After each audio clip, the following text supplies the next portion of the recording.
Hello, all, and welcome to the Movie Bears podcast. I'm Brad Harris, and each week I'm joined by Husky Harry, huggable homos who love film, to dish up a little bit of movie news on non-holiday-ish weeks and review some movies. With me, as usual, are my wonderful co-hosts, Jim Poliafco. Welcome, Jim. Hello, everyone. Feliz Navidad, and welcome to the podcast. And Will Lindis is here with us as well. Welcome, Will. Hey, happy holidays, everyone. So glad to be joining you and talking movies with you this week. Indeed. And we've got a fun show this week. We are celebrating some holiday cheer a little bit early. I know, at least for us, Christmas is not quite here yet, but there is a lot of fun to be had with the holiday festivities, if you will, all the different holidays going on, by reviewing Office Christmas Party, the new film starring Jason Bateman, Jennifer Aniston, TJ Miller, Kate McKinnon. But we're also going to be doing a little holiday gift exchange in the form of some movies we've picked for each other to watch before our holiday extravaganza show next week. So along that spirit, you guys, have you been naughty or nice this year? I think we've all been pretty nice this year. This year has been naughty. Like 2016 is on the naughty list. Yeah. But not us. But not us. No, we're great. We're nice. No coal in this stocking. Well, guys, why don't we go ahead and kick things off with our gift exchange before we get to our movie review. Jim, why don't you go first? What films have you picked out for us?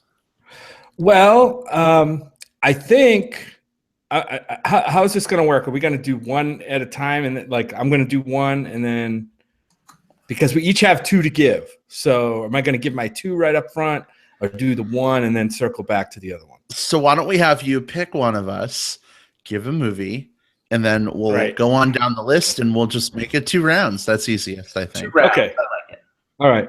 All right. So, babe, I'm going to start with you, I think. I'm thinking of you first. I had kind of a rough time coming up with these because we see a lot of movies together. And so either we've seen the movies that I think, that we think we want to watch and we've seen them together, or, or we haven't seen them and I don't know whether to gift them to you. You know what I mean? Like I wouldn't know if it's something you're going to like or not. So there was one I saw this year. So, and I think there's a couple reasons why I'm gifting this one to you. One is I think that it's relevant to this year, first of all, because I think it's going to be in the discussion towards the end of the year. It's a documentary, and it's also it's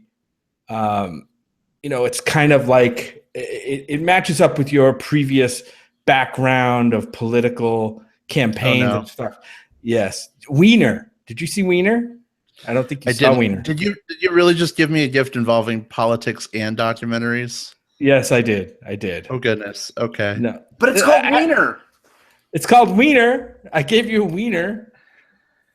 Can't be all that bad. No, this is actually a really good doc. It's available on iTunes now. It's a look at the front lines of a political campaign. It was Anthony Weiner's campaign in 2013 for New York City mayor after he had gone through his dick pic sexting scandal the previous year. So I found it really interesting. I would be glad to watch it with you. It won the 2015 jury prize at Sundance. It was released this year. So I think it's in the running for best documentary. So there's your gift. I hope you like it.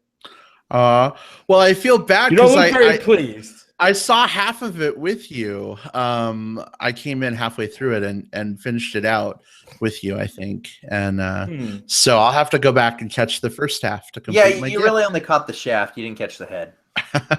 Yeah. I didn't get the full Wiener experience, apparently. So I'll have to go back and fix that.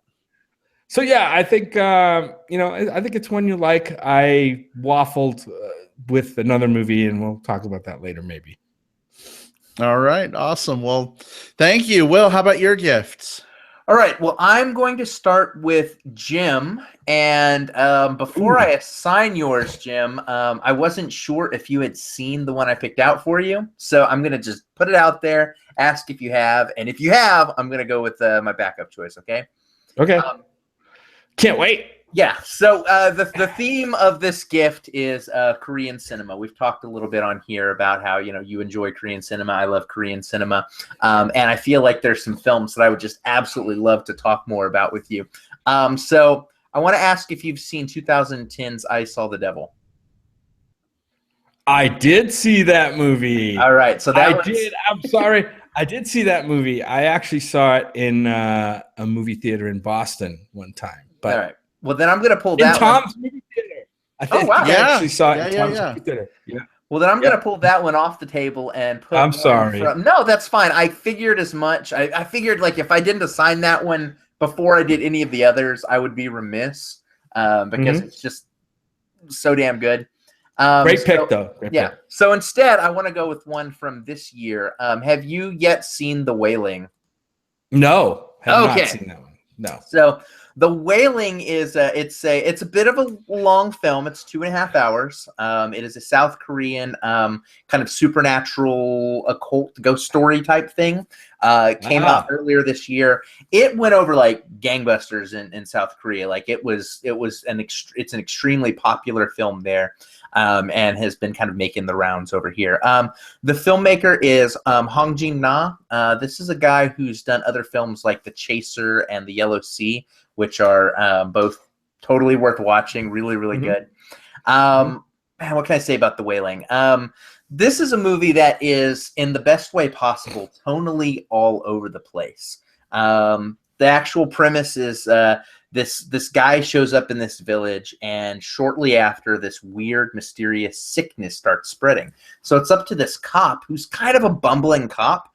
He gets drawn into the whole thing and realizes his daughter is sick, and so now he's got to figure out like what's causing the sickness. Is it disease? Is it supernatural? How do I deal with all this? It's at times terrifying. It's at times grotesque, and it's at times really weirdly funny, especially with the police officer who gets to play both the heroic lead and kind of like he's sort of bumbling and kind of like a bit of a doofus in spots too. It's a film unlike anything I've ever seen, and I feel like the kind of the way it resolves, I've seen like 1,000 different interpretations of it. So I'm really looking forward to assigning you The Wailing and hearing your thoughts on kind of what it all means. Well, thank you for the gift, Will. A very thoughtful gift, by the way. I do like Korean cinema, but when what you described sounds great, but where the whales come in? No, not The Wailing. The Wailing. Like WAILING. And that kind of wailing. Here's another reason why I think you'll enjoy this gift. It has just been released on Netflix. So if you have a Netflix account, you don't have to spring for any extra. It's right there for you.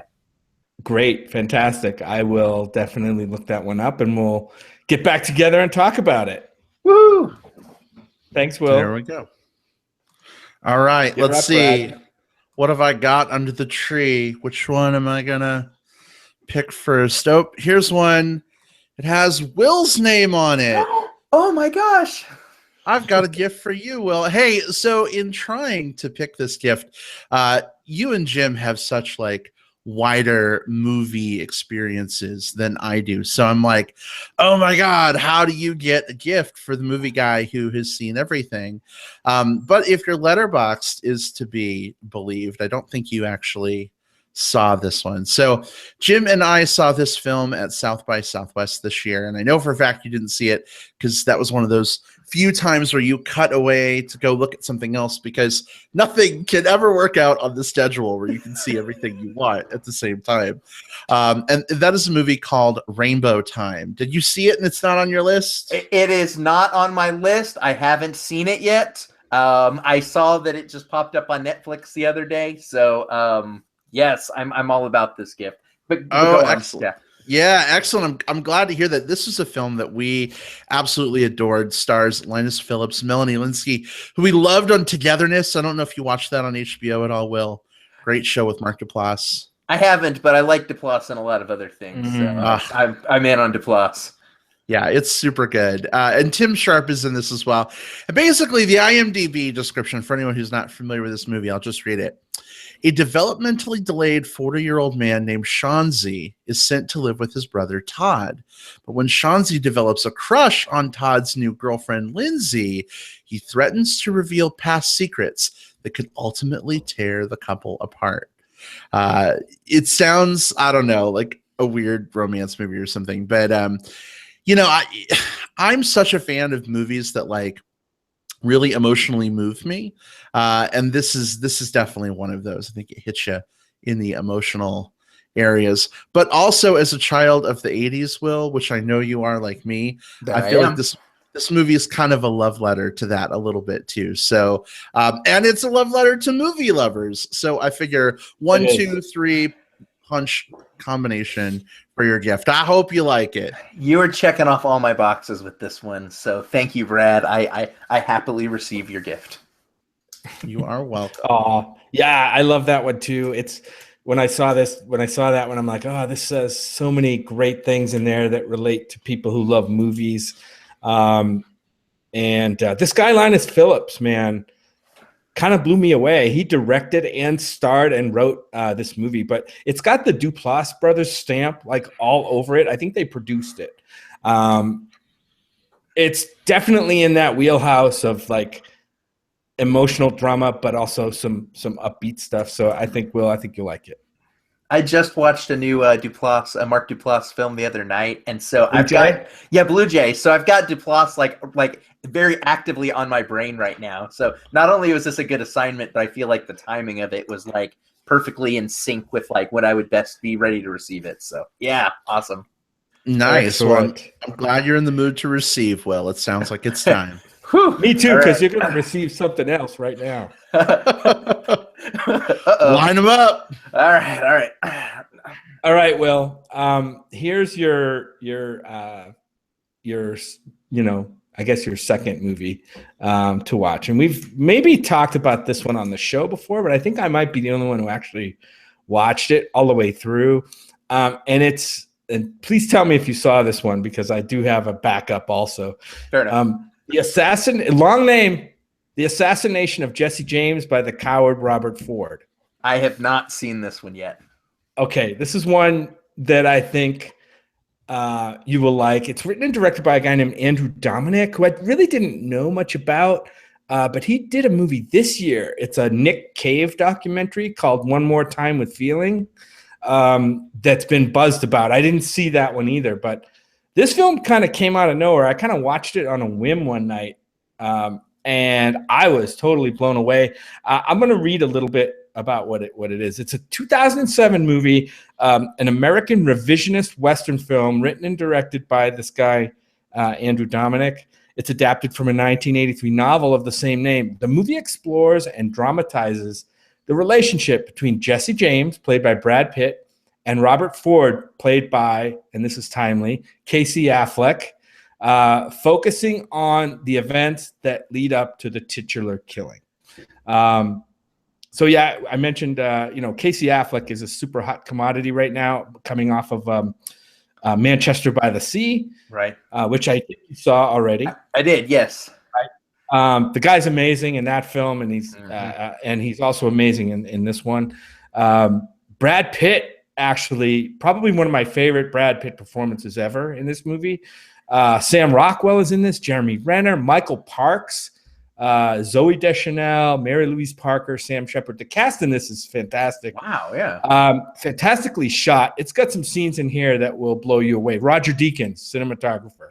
I shouldn't have to say much more than that. Both Deakins and Casey Affleck were nominated for Academy Awards for this film back in 2008. So, yeah, it's on iTunes, Amazon, Vudu. All have it for rental. I would recommend it as a blind purchase at $10 if you do buy digital movies, but you can rent it for $4. But yeah, long title, Great movie. I can't wait to hear what you have to say about this one. Oh my goodness. Yeah, this is a really good one too. I feel like when it comes to like my movie knowledge, like I feel like, I have some gaps, especially like, like older films, kind of like pre-2000. I feel like kind of a lot of the major stuff that's come out like in the last decade, I've seen it but this has been this weird like blind spot for me. Like I keep going like, oh, I really need to watch this, and then I'll get sidetracked with something else. And this is perfect. It's like I'm gonna sit down and watch this film, and from everything I've heard, like this is a lot of people's like favorite film of like the decade. So yeah, that is a hell of a gift. Yeah. So. Great. Like I said, can't wait to hear what you think about it. So enjoy. I think I will. I have a question. Uh-huh. I don't know my Wild West history that well, but I do know my recent TV history pretty well. Isn't Robert Ford also the name of the creator of the hosts in Westworld? Go figure. Yes, he is. And I don't think that's by accident. Yeah, Robert Ford was, if you look in any wiki page, I mean, he was the guy who got credit for killing Jesse James. That's not a spoiler. It's history. So, well, I mean, the title of the film is "The Assassination of James by the Coward Robert Ford." So, right. I mean, the spoilers in the title. Yep. So now I'm wondering who Jesse James is going to be in Westworld.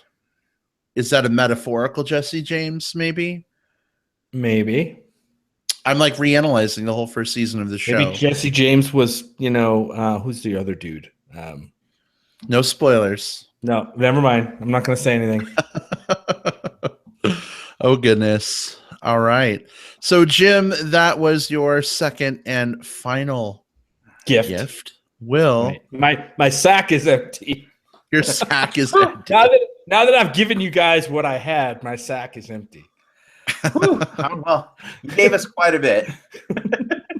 Oh, goodness. All right, Will, your turn. All right, Brad. Well, next I'm going to come down your chimney. The gift I've got for you is, you actually, it's one of those like really nice things where right before you give somebody a gift, like 5 minutes earlier, they say something that perfectly sets up the gift you're about to give them. A few minutes ago, you mentioned how you really enjoy films with kind of like an emotional hook, or that lets you just kind of like, sink your teeth into it and feel something. So I'm assigning you a film. It's on Netflix and Amazon. It came out this year. I plugged it on this show, but we haven't really done much with it.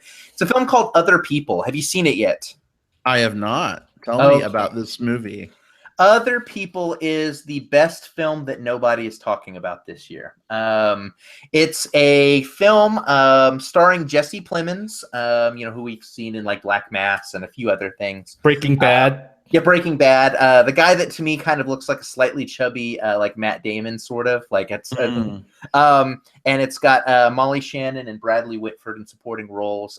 So Jesse Plemons plays this like out gay like comedy writer. He does like Upright Citizens Brigade-ish type stuff, but he comes back home for a year. He's just gotten off this weird breakup, and he's going to spend a year back home with his family because his mother, Molly Shannon, has been diagnosed with cancer. And so this is a film that is all about the relationship between the Jesse Plemons character and his family, all with this like the lingering like encroachment of this disease weighing over the entire family. This film hit me at my emotional core more so, and this is not exaggeration or hyperbole. I have not felt I've not outwardly expressed emotion as much this year as I have with this film. The thing that makes me feel slightly bad is like I'm assigning you a cry, but I think it's one that you'll enjoy. I think you're gonna fall in love with this movie. Nothing says Christmas like a dead mom, Will. I know, right? Hey, wow. Korean ghost stories and dead moms. It's who you are, and we love you for it. I'm excited. It may leave me crying because my mom is dead, so that'll be a little weird. But I'm a huge fan of Jesse Plemons, going all the way back to his time on Friday Night Lights prior to Breaking Bad. I really enjoyed him on that show. And Bradley Whitford is one of my favorite actors from The West Wing, so there's a lot of win there. And of course, Molly Shannon. You can't go wrong with Molly Shannon for 85% of things. I want to see what she does with this, serious, this dramatic role. She may be very good. Well, Brad, you got a dying mom movie and a dick pic movie. You can't get any more like spread out than that. I guess not. But I think so far, of the movies that have been pitched, I feel as though these are some good quality films, like the ones that Brad's getting, the one that I'm getting, and the one so far that we've heard for Jim. But it looks like we've got one left to go over, right? We do. We have one more under the tree, and I think it's probably going to subvert that statement you just made, except maybe to me personally. So Jim, my gift to you actually came up when we were watching Office Christmas Party, and I thought, hey, it's a movie I can gift that also acts as a segue into our next segment. And that movie is a flick all the way back from 1987, starring Jason Bateman. It's a fun little 80s movie about how life can get a little hairy sometimes, and about how sometimes you just want to go out and howl at the moon. And my gift to you is Teen Wolf 2. We've actually watched the trailer for this before. You kind of chuckled a little bit, either at the movie or at me or both. I don't know. But I know we have a common interest in Jason Bateman. We both enjoy him quite a bit. And he was kind of starting to cut his teeth on his acting chops back when he did Teen Wolf 2. It's one of my favorite Jason Bateman movie experiences ever. And I think it might be interesting for you to go back and see him when he was sort of in that like teen heartthrob element. So this movie has basketball. You like sports. It has hairy big boys, because I know you like hairy big boys. Not a hot uncle. So I think there's a lot here for you to potentially enjoy. Yeah. So this is Teen Wolf 2, right? This is the sequel to Teen Wolf. Yep, correct. And Teen Wolf was not with Jason Bateman, right? Or no, didn't have Jason Bateman. No. The first one was Marty McFly, guys. What's his name? What's his real name? Come on, guys. Really? I don't know. I'm drawing a blank. Michael J. Fox. Fox, yeah. Thank you. I don't know my God. Why was I thinking totally different name there? I kept going like Michael W. Smith. It's like, no, that's like a piano No, that's guy. like the Christian singer. I was like, okay, Michael and an initial. Fuck, why is it not coming? And it's not even like, it's not like a hard question either. I see. So it must be a totally different Teen Wolf then, right? Because Michael J. Fox is not the Teen Wolf anymore. Spoiler. Or maybe he is. I don't know. Spoiler. The way the movie is spelled is Teen Wolf and then T-O-O. Ah, okay. Oh. That is a totally different story. As in, he's also a Teen I'm Wolf. excited. That sounds like it'll be fun to watch. With you, I hope. Sure. I figure, kind of like when your crazy uncle gives you that really cheesy Christmas gift you don't think you'll like, and then it becomes your favorite thing ever. Maybe this will be it. I don't know. I like that you guys have it set up where it's because you guys have the same house, same TV, and all of that. In essence, you guys were gifted 4 movies, some of which by yourselves, because you'll be watching these together, and that's awesome. Absolutely. Then we'll get to watch. I feel bad that you've seen half of the wiener doc that I gave you. You had seen half a wiener.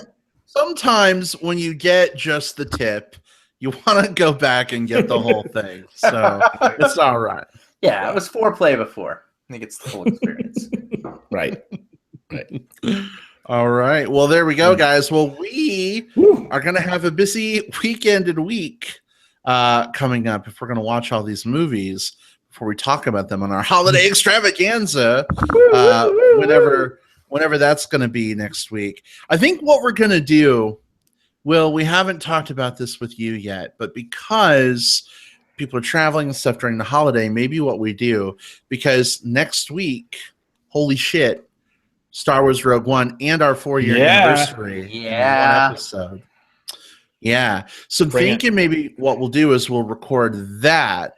And then if we have another half an hour, maybe record a second bonus episode, our holiday extravaganza, that we can put out the week after. What do you think? I think so too, because honestly, the week after that is what, the 26th, like day after Christmas. So yeah, I think that makes sense. This is letting people see how the sausage is made, so to speak. But I think we can double up on that and then enjoy a little bit of extra time with friends and family. I think they like to be flashed from behind the curtains sometimes. Yeah. So I think they like a little taste of what they're going to get. Yeah, for sure. I'm very, very much in favor of that plan.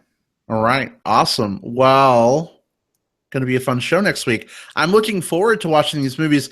I don't know that I'll get to watch both of Jim's picks with him or both of my picks with Jim. I don't know. We'll have to see how time kind of shakes out this week, because tomorrow night we're going to see Allegiance, the Fathom Events George Takei broadcast of Allegiance. Wednesday is the Survivor finale, and we always watch that with our local family. Thursday is my D&D night, and oh my God, I'm missing D&D this week. That's right, because we have the Loft Holiday Sing-Along and Star Wars Rogue One. I just realized that. Oh, crap. I know what you mean. It's like this is the week or this set of weeks as we kind of approach the holidays. It's like, I had a friend the other day say, hey, I want to hang out soon. It's like, hold on, let me bust out my calendar. Like this week I've got La La Land and Survivor and Star Wars and seeing La La Land a second time. And that's in addition to like just all of the other, like just the movies that have come out that have fallen through the cracks that we're trying to track down. And so it is a good time to be a movie fan. It's a hectic time to be a movie fan, but it's a good time. Unfortunately, it comes at this time of year when there's a lot of holiday stuff to do as well. Otherwise, I probably wouldn't, have an issue watching these movies and catching up. But to put that on top of everything else that's happening, it's getting kind of crazy. Well, it's going to be a busy weekend too, because Saturday we're going up. A friend does this like birthday bus thing where like he gets 40 bears on a bus, our hop all night.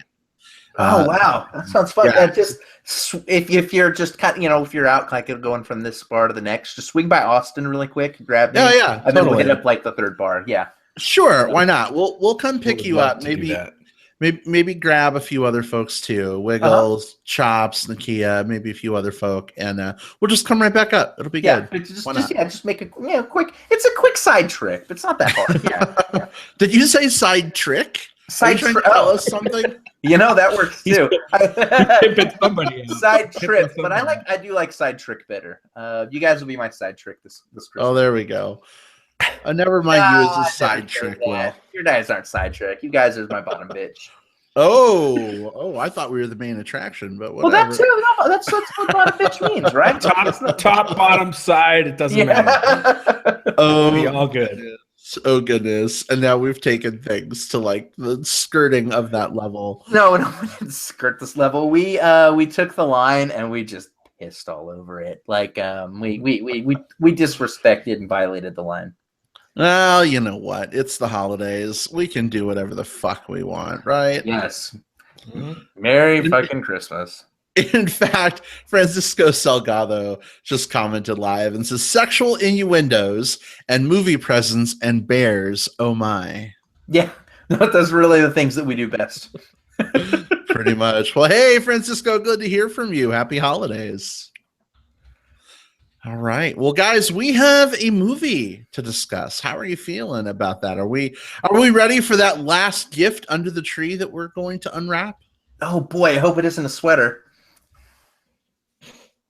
I don't know if we're going to be happy with this one, but maybe we will. We'll see. We'll have to see. In any event, for those of you who are unfamiliar with our format, we are going to be talking about Office Christmas Party, the new film starring Jason Bateman, TJ Miller, Jennifer Aniston, and a whole slew of other wonderful people. Spoiler free for the first 10 or 15 minutes. So if you haven't seen it yet, you're looking for a recommendation, feel free to hang out with us for a little while. We'll give you fair warning before we take you to spoiler pound town. But all that said, here we go. Our discussion of Office Christmas Party.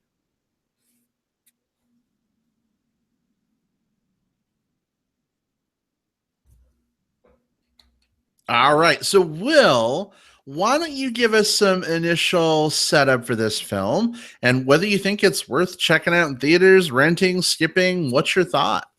Okay, yeah. So, Office Christmas Party. This is an R-rated comedy. The description from IMDb says, when his uptight CEO sister threatens to shut down his branch, the branch manager throws an epic Christmas party in order to land a big client and save the day. But the party gets way out of hand. So this film stars Jason Bateman as the not the branch manager, but it's kind of the main character, sort of, that we follow through the course of this movie. He works for TJ Miller, who is this eccentric but kind-hearted rich guy who runs this branch. His uptight CEO sister is Jennifer Aniston. And then we've got just a score of supporting characters in this. For me, this is kind of neither a recommend or a for or against. This is one of those comedies where it certainly earns its R rating by veering into some inappropriate territory. And I think the more it veers in, I think the better it does. I think there are some things in this film that are worthy of some legitimate laughs. Last week we talked about Bad Santa and Bad Santa and 2 and how I just couldn't find very many laughs in the movie. I found a lot of laughs in Office Christmas Party, but there were also parts that dragged on for me and parts that just didn't work or felt like they were kind of phoned in. Ultimately, it's a good enough comedy film. If that's what you're looking for, you should probably check it out while it's in theaters, because everything else that's hitting the theaters and the screens this time of year are heavy dramas and things along those lines. So comedies themselves are a little bit in short supply. So if you're looking for a comedy, this is the one. But on its face, I don't know if I just straight up recommend it. I think the parts that worked best for me was the myriad of supporting characters. You've got some people here like Kate McKinnon, who banner year for Kate McKinnon. Like put her in a movie and she steals the show.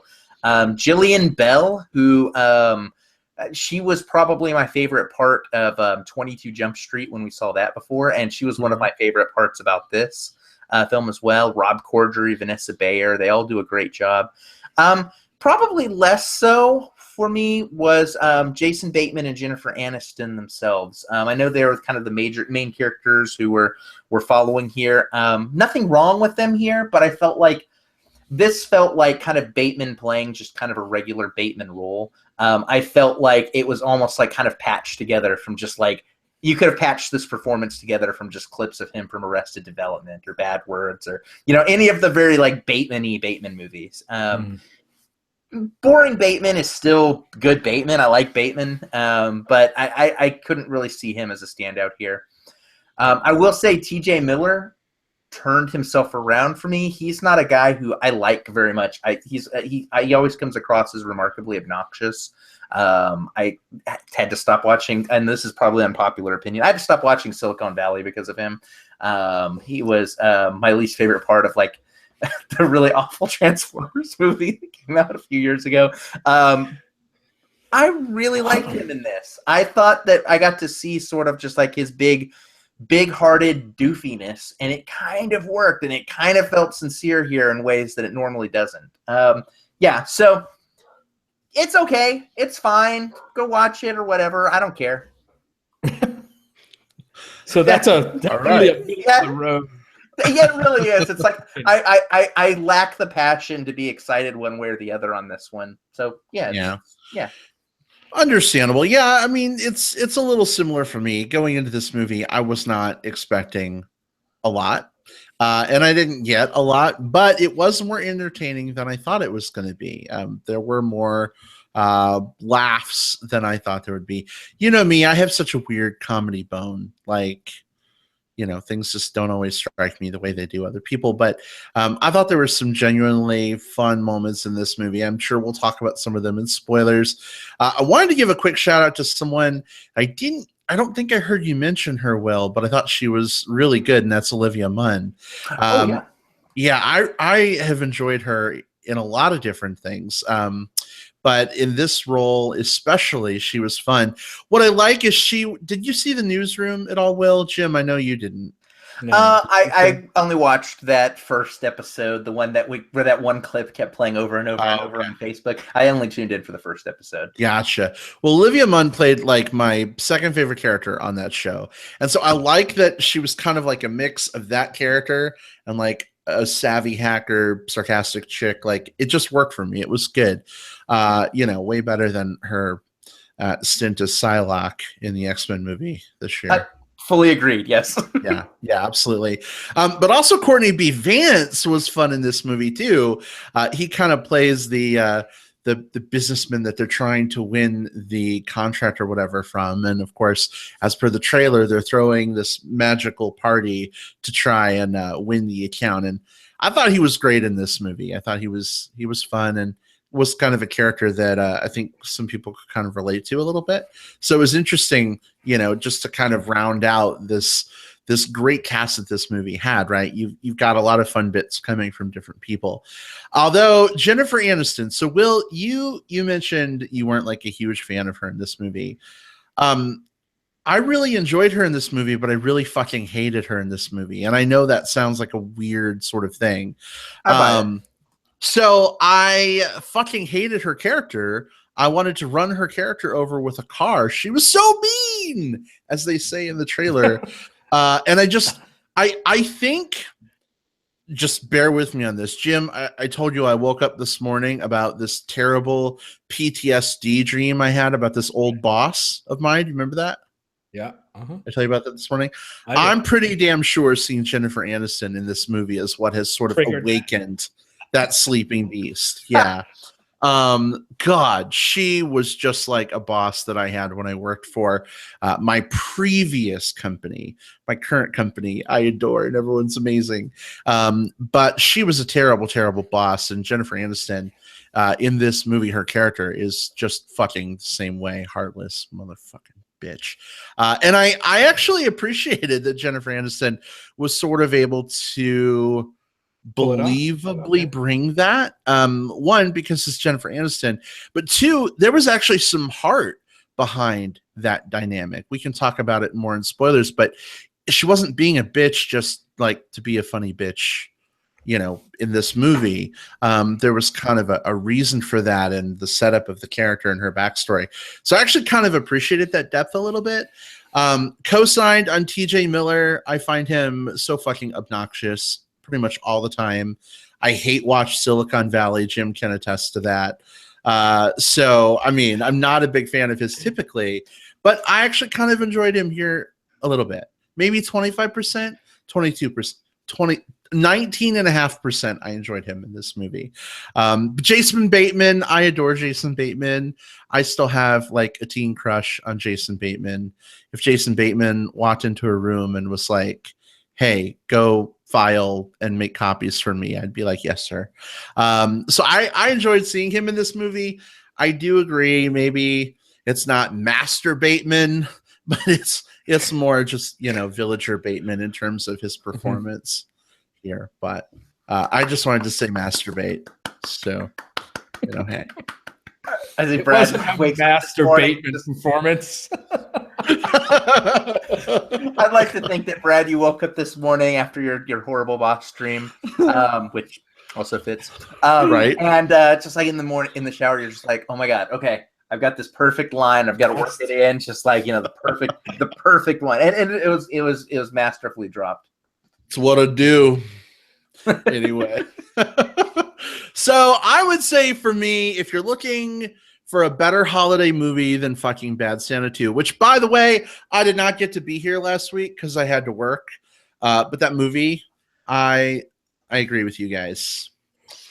Not the greatest. I actually like this one a lot more. So if you want that like holiday funny movie experience, I mean, this one could be it. So I'd say check it out while it's in theaters, because otherwise you got to wait till like February or something. It's like a 3-month cycle now, right? Yeah, and it's hard. Like it's like, oh yay, it's Valentine's Day. Let's watch a Christmas movie. Like that's weird. I mean, your other option is to go see a new like 50 Shades of Grey movie, I guess. Oh so God, like, that's you right. see that, or, Cannot or wait. this.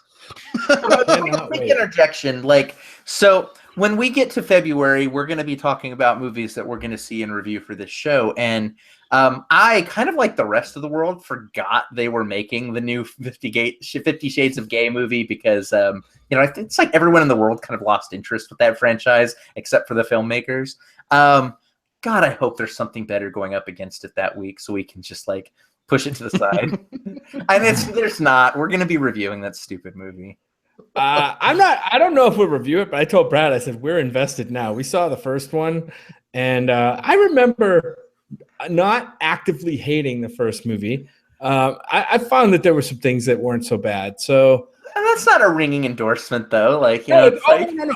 Definitely not a ringing endorsement, but definitely I'm at least invested for the follow-up to see if they can improve on it, or this one's even worse than the first one. I think that's the soundbite, though. I didn't actively hate it. Jim Pliafico.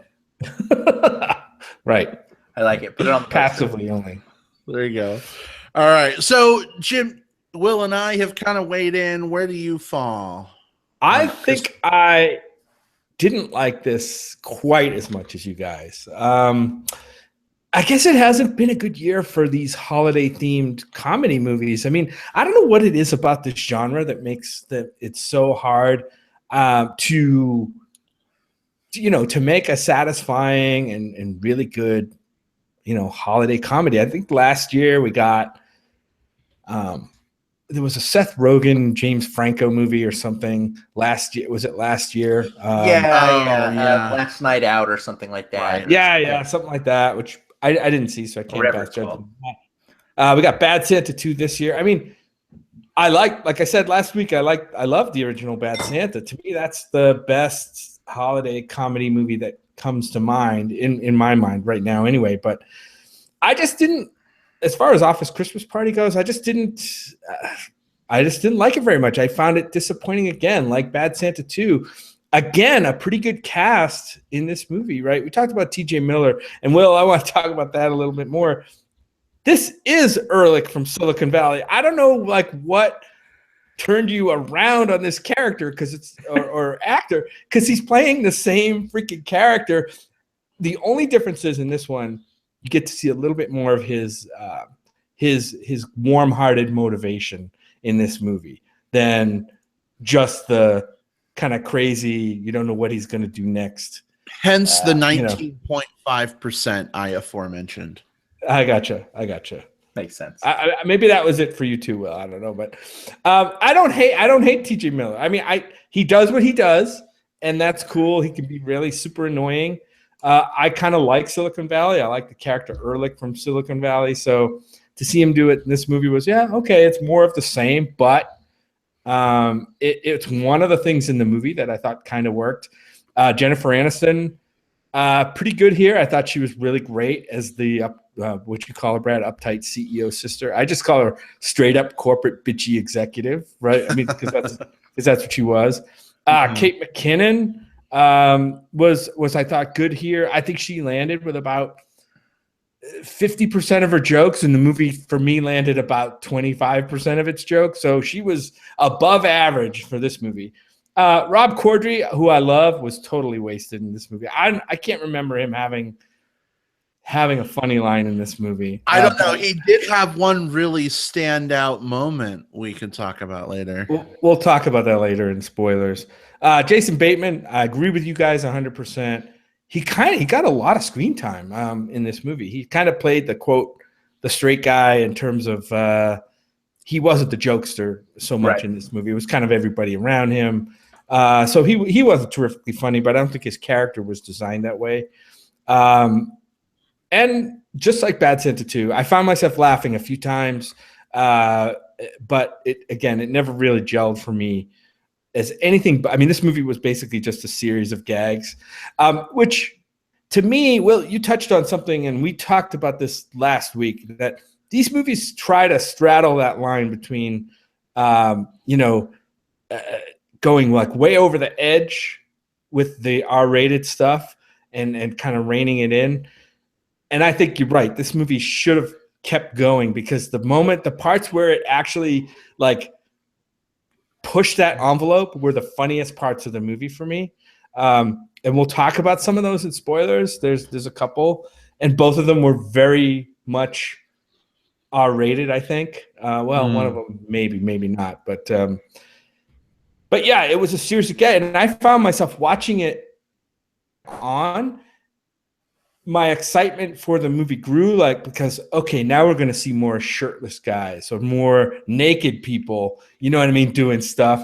They kind of were starting to go in that direction, and then some stupid plot kicked in and kind of subverted that, which I thought was too bad, because I thought if they kind of stuck to the party stuff and less to the more plotty kind of stuff, I think they would have been much better off. I would say, to me, it's not a recommend. But then again, with comedies like this, I think, Brad, I like to borrow a term that you use all the time, and mileage may vary. So, if you're looking for something light, a popcorn movie, I would say this is worth catching while it's in theaters, but otherwise, not worth running out to see. I don't disagree. Like, I mean, it's kind of ultimately kind of harmless for me. And that's why I was maybe slightly higher on it, but at no stretch would I like actively recommend this one. I'm borrowing your passive recommendation from 50 Shades Darker for this one. There was this, you mentioned how you kept waiting for more and more things to happen, and I'm going to spoil another movie, but it's like 6 years old now, so it's fine. There's this horror movie that came out a few years ago called Cabin in the Woods. And one of the things that worked so well about that movie for me is it teases all throughout just like all of these things that could happen, all of this bonkers stuff that could happen.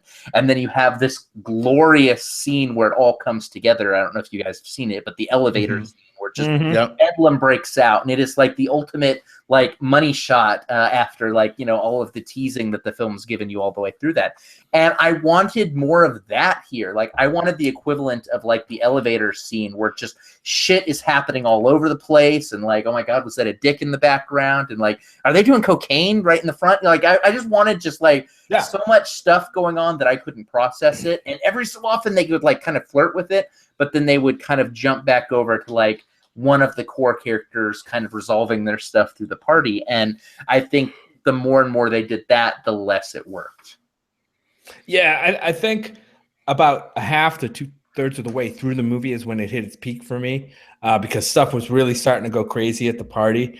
And that's when the movie hit its stride. And I just wish it could have kind of continued that until the end and had some kind of a thing. But the problem was the movie, early on sets up this plot, and so they have to resolve it, and it kind of gets in its own way a little bit, I think, in that regard. And there's ways they could have resolved that within the it sucks to try to armchair quarterback it and you should have written it this way or should have written it that way, but right. They wrote themselves towards a particular direction that took them away from the thing that they needed to focus on, which is the going all out and out with the party. With TJ Miller, I've been thinking a little more on that, just kind of from what you had said and kind of Brad's 19.5%. And I think the reason I like this character a little more than the Silicon Valley character is I feel that he was actually used a little more sparingly here compared to some of the other cast members. He's really used to set up the plot, but once the kind of the party happens, he's mostly kind of doing stuff in the background, or he's kind of looped in every so often by Jason Bateman and Olivia Munn and some of the other characters. So we get kind of a less is more type thing with him. If this film had given him much more screen time, I think I would have been here just sick to my stomach with TJ Miller overload. But it was nice seeing a character who was kind of dopily without guile. Like, I think there's something about that archetype that can work in these types of things, because I think it's so easy to look at, like, like I'm the rich character, therefore I have to be evil or I have to be nefarious. And just the fact that this character was, kind of got in his own way, but with good intentions. Yeah, there's something that's, it's hard for me to get upset with that.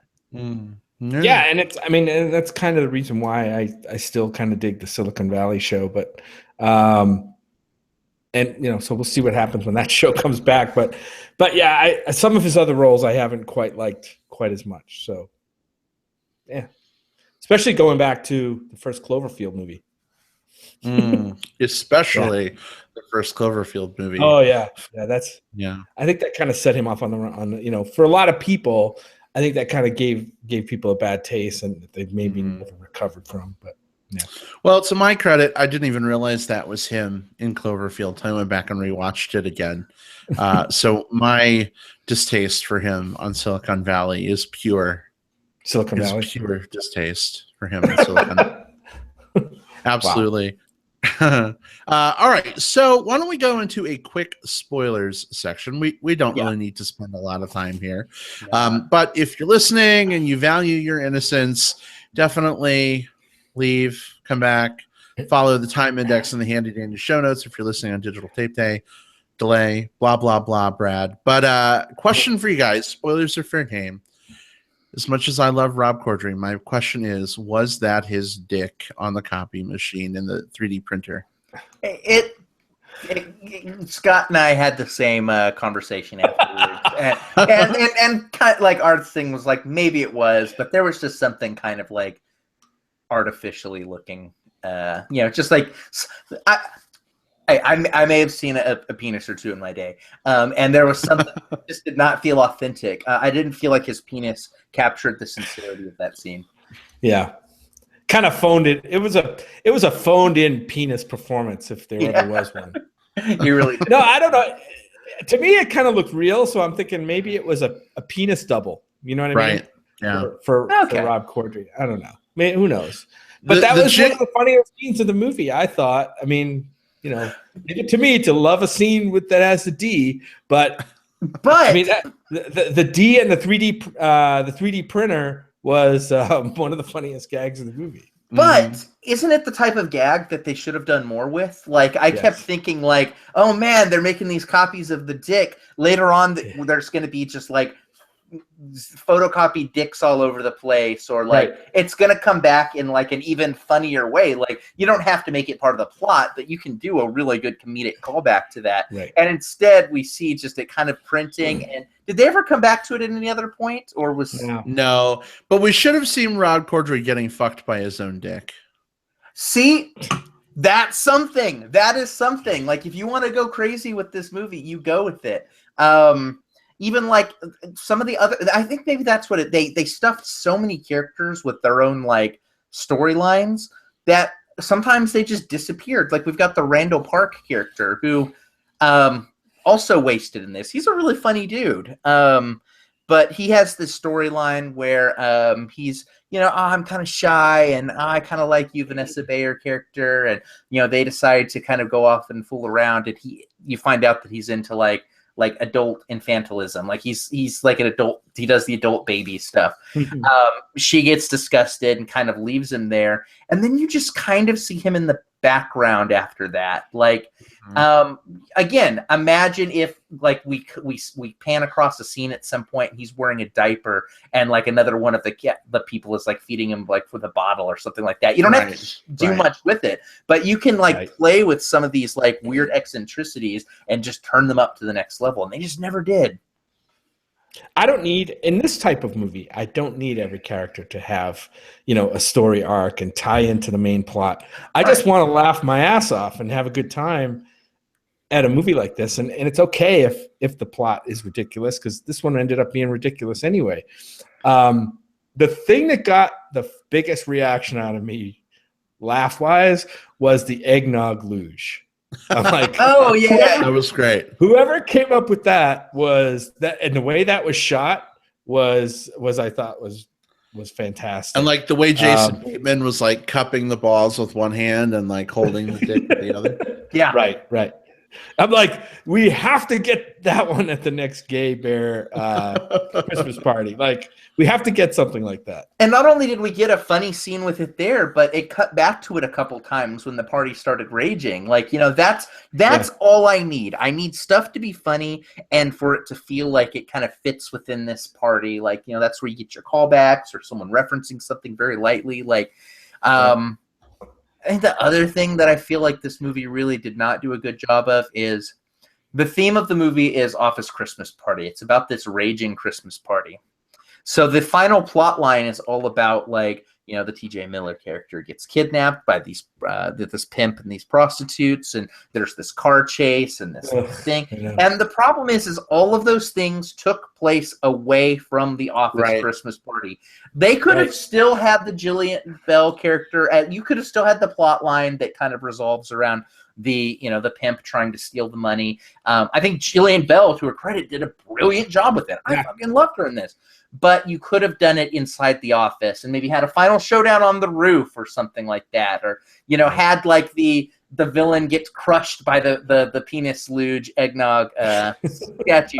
There's so many things they could have done within the party itself that you didn't need to like spend the last 20 minutes of it like in an open car chase. Like that was Wait a second. I have to disagree because obviously we needed some kind of smart way to disable the entire internet in Chicago so that Olivia Munn's everywhere wireless through the power current Wi-Fi solution could save the day. No, wait, I'm going to do it right now. Oh God! I just coded it up. It's done. It's like, what was her thing? Everywhere. It should have been called MacGuffin. Like it was. It's like as soon as she introduced that, I've got this thing, but I don't know if it's gonna work. It's like, okay, I can't wait until like 10 minutes until the end of this movie when it does. The thing is, you put that plot stuff in this movie, and first of all, it dilutes your comedy elements. And secondly, it just doesn't. It's ridiculous. It's ridiculous, but it's not ridiculous to the point where it's funny.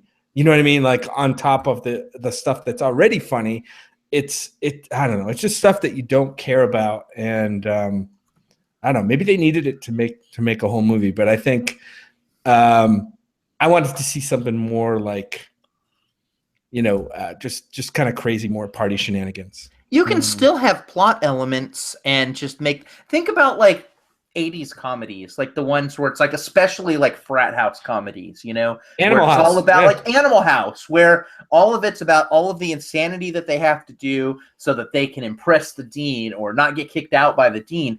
And so there's a plot line that runs through them, but it's the shenanigans are kind of jump off of that, as opposed to like. Is that Neighbors or Neighbors 2? I forget. Oh yeah, that too. Yeah. Or even like the Revenge movies, like that kind of similar stuff. But like, so with those, if this one was really about, if they had really focused this one about, we're going to throw this crazy party, and by the end of the night, we need to impress this guy. That's what's going to save us or shut us down. That's a movie. That is a movie, and that's what the first like half or 2/3 of this movie was. If you had just let that be your plot, tacked on like the last 5 minutes where he's just like, gee, I don't know, this party's gotten too out of control, but here, let's convince you. Something like that, just for like shits and giggles. But take out all of that crap at the end and then just stuff back in some more jokes to replace it. You've got a good movie. This movie should have excited us more than it does, because it's got all of the elements to be just like ridiculously funny, but it got too bloated for its own good. And there was this a pro basketball player that they brought in. I didn't know who this guy was. Did you guys know at all who this guy was? And I don't know if the comedy, the laughs we were supposed to get out of that, who this was. God, it's so and so. Actually, he was, and to me that whole part didn't work. I just didn't see that working. Hey, babe, we apologize. Jimmy Butler. For Will and I think we were hearing like robot stutter. You were coming in and out every 3 seconds. So can you just back it up and ask your question again?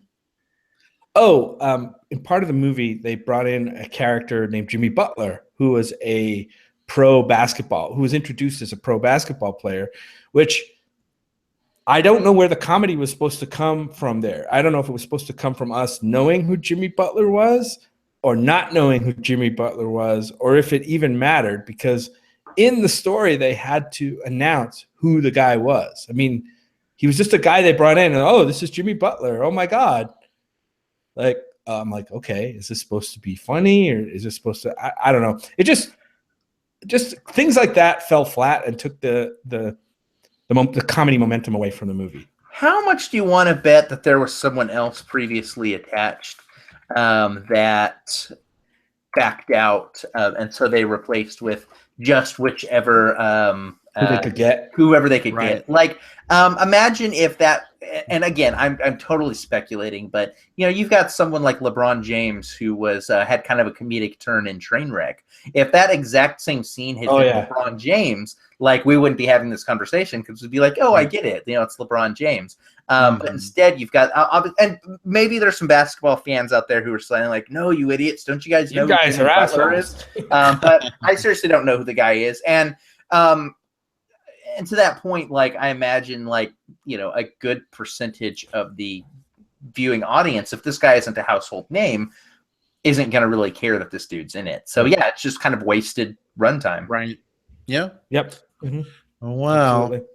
Well, guys, how do we feel about, now that we have unwrapped our present, which is Office Christmas Party, how about we sort of put it back in the box under the tree, like that unwanted gift? We're going to re-gift this one. Did you keep the receipt? And maybe move on to some plugs. Are we good with that? Absolutely. Yes. All right. So for me this week, I just want to plug the most obvious thing in the universe. Star Wars Rogue One comes out in theaters this week. So I'm going to see it at least once this week. Who knows if we'll see it a second time before the podcast? Probably not, but I will want to see it multiple times. So definitely get out and see that. Haven't decided if I'm going to wear my Chewbacca mask to opening night screening. Maybe. We'll see. I don't know. But I also want to mention that the Botop Movie Bears, so the Bears of the Old Pueblo here in Tucson, we are having an outing to the Loft Cinema's Very Merry Holiday Sing-Along this week. Thursday night, we're meeting at 7 o'clock outside the Loft. The event starts at 7:30. Basically, they've got all your favorite clips from holiday films and TV specials and music videos, like Wham's Last Christmas and all kinds of fun stuff. And everyone just sings along to the bouncing ball in your favorite local indie theater. So come out and join us. We'd love to share the holiday with you. That's right. Jim. We have. Am I up? It's you. All you. Oh, plug it up. All right. We have actually two Botop Movie Bears outings this week. One is the Very Merry Holiday Sing-Along on Thursday. And there's another one. If you're listening live, you may be able to catch this one with us. We're all going to see the Fathom event screening of Allegiance. This is the George Takei musical, I think, with Lea Salonga, that George, I believe he co-wrote or wrote this musical. And so it's getting a Fathom Events release. And we're going to all gather together tomorrow night, I believe, Tuesday night, to go see this one. Chances are it's also playing in other areas. So if you're hearing this and you're not in Tucson and can't meet up with us, we hate that. But you'll still be able to go see this at any local screen that programs the Fathom event stuff. It's called Allegiance. This is your chance to see this thing on stage. I don't know if it's going to get a tour or whatever, but it's definitely worth seeing. And one other thing I want to plug is a movie I saw that Will talked about a little bit last week. It's Manchester by the Sea. We talked about Casey Affleck earlier. Yeah, his performance in this is really strong. Michelle Williams is in this, who I love. This is a tough watch, a tough movie. It's definitely not a feel good movie, but it's so worth it, so rewarding to see, a quality actor like Casey Affleck and Michelle Williams, and I forget the kid's name who's in this, but he's really good as well. It's called Manchester by the Sea. It's already getting a lot of awards buzz this year if you're interested in that kind of thing. But even with all that stuff aside, this movie is like an acting showcase, and it's well written, well directed. I don't want to give too much away as far as spoilers go, but definitely worth a watch. It's called Manchester by the Sea. So, Jim, I have a question, knowing you as I do. Is it Manchester by the Sea or Manchester? Manchester by the Sea. Manchester. Manchester. Is that close to Worcester? It's not that close to Worcester. It's probably a couple hours from Worcester. All right. Is that a normal couple hours or a couple hours in bump of traffic? Couple hours on the Mass Pike. Oh, goodness. All right. Will, close us out. So this is perfectly in fitting with the one of the gifts I received earlier. I kind of mentioned it already. I want to plug a movie called Blue Jay. It's on Netflix. It's a super, super lo-fi movie. It's black and white. And it's almost a two-hander. It's Mark Duplass and Sarah Paulson. There's a couple other people that kind of show up briefly in it, but it's really just the story about these two people. They were like high school sweethearts and lovers. And now it's like 20 something years later. They've both come back to their hometown independently of one another, run into each other, and decide they're just going to kind of spend the day catching up with one another. In a lot of ways, it plays kind of like a Linklater walkie-talkie, and that, it doesn't have like the long tracking shots and such, but it is just two characters over the course of, a few hours just talking to one another and reminiscing and venting and expressing things that they didn't express before. And it is remarkably well acted. Mark Duplass is always good. This is probably like the hottest I've seen him. Like, he looks really good in this. And Sarah Paulson she's one of those people who I like her as an actress, but I always feel like she's kind of held down a little bit by American Horror Story, if I'm being honest. I feel like I really got to see her put in a very genuine performance here. Strongly recommend it. It's called Blue Jay. It's on Netflix. It's not, if you're looking for like action and car chases or like, super dynamic things, like, this isn't the movie for you. But if you can get behind just a really strong character-driven film, Blue Jay's it. So I saw 75% of this film with Jim. Maybe I missed it. Is there a Blue Jay in the movie? There is a there's a spot at like a business they go to that's called the Blue Jay, or I forget. Movie theater. Okay. The movie theater, yeah. Blue Jay is a movie theater. It's actually in a town called Blue Jay as well. Yeah. Oh, okay. I didn't catch. I didn't catch. The town is called Blue Jay, and it's actually a real town in California. See what happens when you miss the first like 25 minutes of a movie. Yeah. Yeah. All right. Well, that wraps us up for this week. Tune in next week for our 4-year anniversary show. I think it's 4 years, right? 13, 14. Yeah. Yeah, this is 4 years. Yeah, 4 years. Holy shit, you guys. We are doing this for 4 years. This is crazy. Holy cow. Well, we are going to have some fun shenanigans going on next week for that. We'll also be reviewing Star Wars Rogue One. So excited to chat about that. I just hope the movie is good and we'll have some good discussion. And we don't walk out of it being like, oh my God, can they put George Lucas back in charge again? Well, I have a feeling we're not going to be walking out saying that. Me and we might say other things, but maybe not that. Yeah, I'm hopeful it's going to be pretty good. Episode 7 was, pretty good. So I suspect. I trust in Gareth Edwards. You know what I mean, he gave us a really good Godzilla movie in 2014. I think the guy has the chops to get this done. Yeah. And I And trust the Felicity- iron grip of Disney too.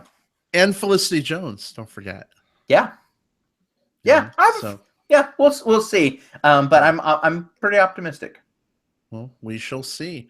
All right, everyone. Well, take care. Be safe traveling to and from all the different holiday parties happening this year. And we will see you next week. Goodbye, everybody. Bye. May the force be with you. Bye-bye. Good one. And also with you.